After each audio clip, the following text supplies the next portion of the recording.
расман муҳориба дар вазни ним вазн байни варзигари тоҷик Фаридун Одилов бо рекорди 15.2 ва варзигари бразилӣ Наталисио Фило бо рекорди 19.7 рӯзи 9 март дар турнири ACI 153. ассалому алайкум дӯстон, хушомадем ба шабакаи мо. дар навори имрӯза барои шумо тозатарин ва муҳимтарин хабарҳоро аз ҷаҳони ММА омода кардем. маълумот оиди пахши мустақими муҳорибаи Муҳаммад Наимов, маълумоти бештар оиди ғоратгарони Нурулло Алиев ва муҳорибаи рӯбарӯи иштирокчиёни муҳорибаҳои асосии турнири UFC 285. барои пешравии канали мо лайкро зер карда 3-4 калима комментария нависен. мо боша наворро оғоз. ҳои гузашта медонем Нурулло Алиевро баъди муҳориба ғорат карданд ва шаби гузашта оиди ин кори рух дода маълумоти бештар пайдо шуд.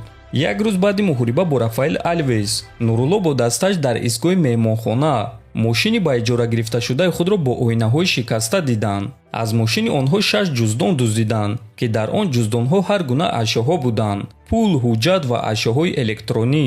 аз рӯи суханҳои тарҷумони дастаи Нурулло Алиев, коргарони меҳмонхона ба онҳо ягон гуна кӯмак кардан намехостанд ва ҳатто камераҳои худро барои аниқ кардани дуздон истифода набурданд.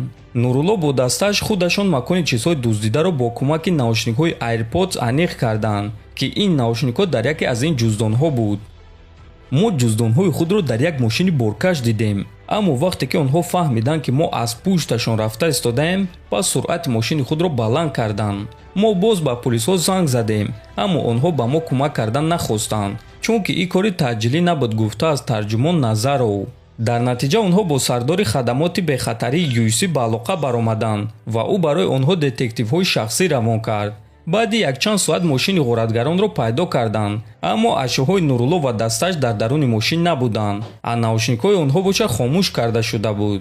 акнун ин корро полисҳо ба уҳдаи худ гирифтанд, хабар медиҳад сомонаи Азия Плюс ва сомонаи бразилӣ Акфайт. мо ба бародарони худ Нурулло Алиев ва дастаи ӯ сабр хоҳонем ва умедвор мешавем ки полисҳо ғоратгаронро пайдо карда ҷазо медиҳанд ва чизҳои бародарони моро бармегардонанд. имрӯз маросими вазнкамкунӣ ва муҳорибаи рӯбарӯи варзигари тоҷик Муҳаммад Наимов ва рақиби ӯ Дилан Шульте баргузор гардид. бояд қайд кард ки ҳар дуи ҷангзода обуна шаванд ва мо 1 соат пеш аз муҳориба силкаҳои даркориро мегузорем. ана ба худи Муҳаммад Наимов боша ғалабаи дурахшони беосеб орзумандем. имрӯз пресс-конференсия ва аввалин муҳорибаи рӯбарӯи иштирокчиёни муҳорибаҳои асосии турнири UFC 285 баргузор гардид. биёед тамошо мекунем.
хотиррасон мекунем ки аллакай имшаб онҳо маросими вазнкамкунӣ доранд ва баъд охирон маротиба муҳорибаи рӯбарӯ мегузаронанд.